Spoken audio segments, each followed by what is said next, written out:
अस्सलामु अलैकुम वरहमतुल्लाहि वबरकातुहू।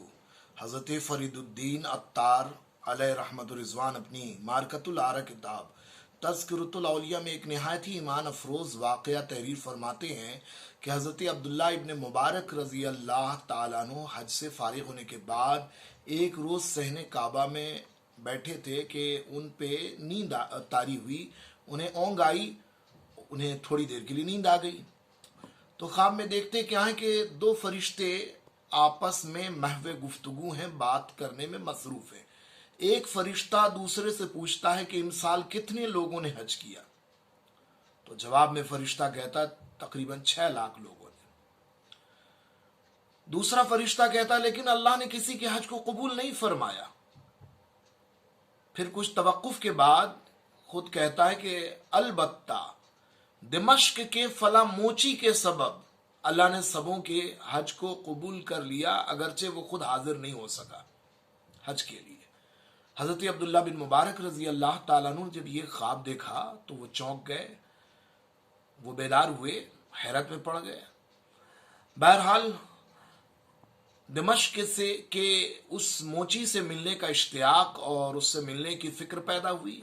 दिमश्क गए, तलाश करने के बाद उस मोची से मिले और मालूम किया कि आखिर उसने कौन सी ऐसी नेकी की है जिसकी वजह से अल्लाह ने तकरीबन 6 लाख लोगों का हज कबूल फरमा लिया, जबकि खुद वो हज नहीं कर सका है।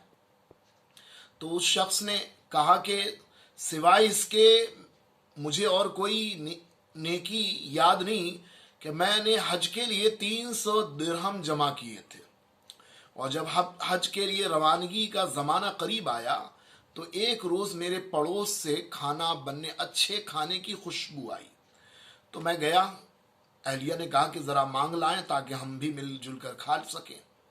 तो मैं गया, उनसे मैंने सवाल किया, मैंने खाना मांगा तो साहिब खाना ने कहा कि नहीं, ये खाना हम आपको नहीं दे सकते। बड़ी हैरत हुई, तफ्तीश की, मालूम कि आखिर क्या बात है भाई, मैं हज के लिए जा रहा हूँ, पता नहीं कब मुझे अच्छा खाना मुयस्सर हो ना हो, तो अगर दे देते तो भला होता। तो साहिब खाना ने कहा नहीं, ये खाना हम आपको नहीं दे सकते, इसलिए कि हमारे घर में तकरीबन 7 दिनों से फाका है, घर में खाने के लिए कुछ नहीं था। तो हमने कूड़े के ढेर से एक मरे हुए गधे को निकाला और उसका जो है गोश्त हम बना रहे हैं, तो हमारे लिए तो ये हलाल है लेकिन आपके लिए हलाल नहीं है। अल्लाह अकबर। ये सुनने के बाद उस आदमी ने कहा कि मुझे बड़ी गैरत आई कि मैं 300 दिरहम मैंने जमा किए अपने हज के लिए, और मेरे पड़ोस में लोग इस तरह की हालत से गुजर रहे हैं जिनके पास खाने के लिए नहीं है, जिनके पास घर के ज़रूरियात की चीज़ें नहीं है। तो उस शख्स ने कहा हज़रत अब्दुल्ला बिन मुबारक से कि जब मैंने ये सुना तो मैंने हज का इरादा मुलतवी कर दिया और अपनी पूरी जमा की हुई रकम उस आदमी को दे दी, उस आदमी को उस ज़रूरियात के लिए दे दिया, और दिल ही दिल में ख्याल किया कि अल्लाह ने चाहा तो आने वाले दिनों में मैं फिर हज कर लूँगा। अजीज़ान गिरामी और रफ़ीक़ान मोहतरम, ज़रा देखें, ज़रा सोचें कि एक शख्स जिसने हज का इरादा कर रखा था और उसके लिए उसने रकम जमा की, और जब उसको अपने पड़ोस के गरीब आदमी की बेबसी के बारे में मालूम हुआ तो उसने हज के लिए जमा की हुई रकम को उस बेसहारा और मजबूर आदमी को दे दिया। तो अल्लाह ने उसके इस अमल को इतना पसंद फरमाया कि वो अगरचे हज नहीं कर सका, लेकिन उसके इस अमल की वजह से अल्लाह ने तकरीबन 6 लाख लोगों का हज कबूल फरमा लिया। खुद उसे कितना सवाब मिला होगा वो तो खुद अल्लाह तबारक व तआला जानता है। तो हमें इस वाकया से सबक लेना चाहिए। हर साल तकरीबन हजारों की तादाद में लोग दोबारा सहबारा हज के लिए हमारे मुल्क से जाते हैं। साल भर उम्रा के लिए लोगों का तांता बंधा रहता है, लोग आते जाते रहते हैं।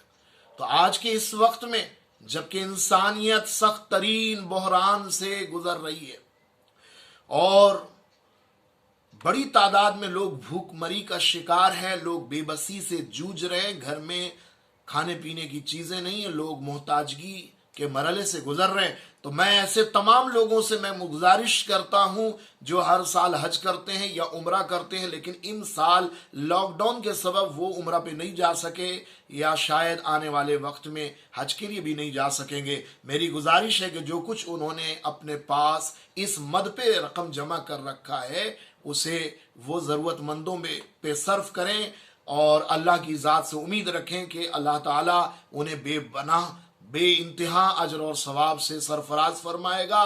وہ اگرچہ امسال عمرہ یا حج نہیں کر پائیں گے، لیکن ان کی رقم سے کتنے لوگوں کی زندگی بچ جائے گی، کتنے لوگوں کی بھوک اور کتنے لوگوں کی ضرورتیں پوری ہوں گی۔ اور حدیث پاک میں آتا ہے کہ ایک شخص نے آقا علیہ السلام سے پوچھا تھا، یا رسول اللہ اسلام کیا ہے؟ تو آپ صلی اللہ علیہ وسلم نے برجستہ اس سے فرمایا کہ حاجت مندوں کو کھانا کھلانا یہ اسلام ہے۔ عزیزان گرامی، رفیقان محترم، نماز، روزہ، حج اور زکوٰۃ یہ اسلام کے ارکان ضرور ہیں، لیکن حاجت مندوں، ضرورت مندوں اور غریبوں کو کھانا کھلانا اور بے سہارا لوگوں کا سہارا بننا یہ اللہ اور اس کے رسول کی تعلیم کے عین مطابق ہے۔ تو ایسے وقت میں جب کہ قوم اور ملت اور سماج اور ہمارا پورا ملک سخت ترین بحران سے گزر رہا ہے، ہمیں آگے بڑھنے کی ضرورت ہے اور جتنا ممکن ہے لوگوں کے کام آنے کی ضرورت ہے۔ انشاءاللہ ہم نے اگر بڑھ چڑھ کر حصے داری لی، ہم نے لوگوں کی پریشانیوں کو دور کیا، تو کرو مہربانی تم اہل زمیں پر، کرو مہربانی تم اہل زمیں پر، خدا مہرباں ہوگا عرش بری پر۔ ہم اگر آج کسی کا مسئلہ حل کر رہے ہیں تو انشاءاللہ آنے والے وقت میں اللہ تعالی ہمارے مسائل حل فرمائے گا۔